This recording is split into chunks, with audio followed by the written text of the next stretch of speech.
Thailand Basketball Federation mukhang may pasorpresa pagdating sa rules para sa darating na Southeast Asian Games na posibleng makaapekto ng malaki sa lineup ng Gilas. At ang 6'10" big man na si QMB ay may pag-asa pa rin makapaglaro para sa Gilas sa SEA Games, habang isang batang Filipino-American ang hinirang bilang number 1 7-point guard na pinakamahusay sa buong US.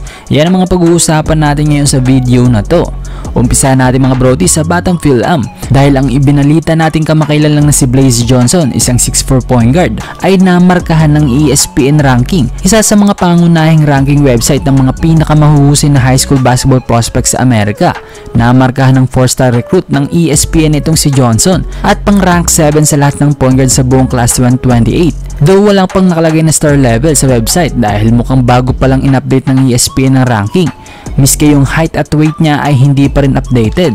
Pero kahit na ang on-3 rivals na recruiting site ay una nang binigyan ng 4-star level si Blaze Johnson. Sa ngayon patuloy ang pagpapalakas si Blaze sa paglalaro ng basketball. Parte na rin ito ng overtime elite na City Reaper na 2-time champion sa OTE. Kaka 15 lang ito mga brody, kaya marami pa siyang oras sa pag-aasikaso ng kanyang passport. At huwag kayong mag-alala, by the end of the year posibleng maging eligible na siya para sa ating national youth team.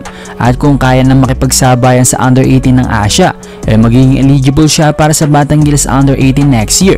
Yan ay kung magiging available ang schedule niya at kung kukunin siya syempre ng SBP. Proud Pinoy ang mga brody, huwag kayong mag-alala, mabait na bata at gusto talaga maglaro para sa Pilipinas. After ko siya ma-featured, madalas na siya magpadala ng mga updates sa akin. Kaya sana lang huwag na nating hintayin mga unahan pa tayo ng Team USA bago pa tayo magsisibandang huli, di ba?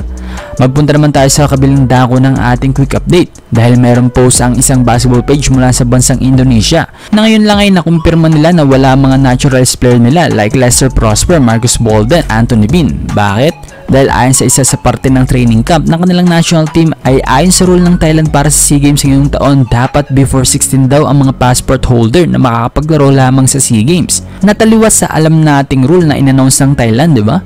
Kasi miski ako ang alam ko ay dapat passport holder lang at dapat yun ang gagamitin ng mga kalahok patungong Thailand. Sinubukan kong humanap kung tunay nga bang ganito talaga ang rule ng SEA Games ngayon.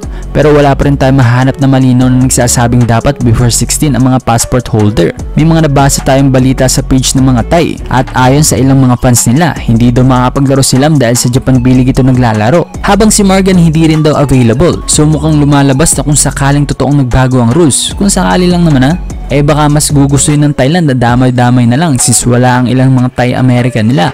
Isa pa kung passport lang talaga ang requirement, malakas pa rin talaga ang Pilipinas. Ganon din ang Indonesia na mayroon 3 naturalized player. Syempre dahil kayo ang host country, doon tayo sa rule na makakapalag tayo kahit papano. Kumbaga all locals lang talaga. Pero para sa akin kung sakaling totoo man to, mukhang mas magdo-dominate pa rin ang Pilipinas dito.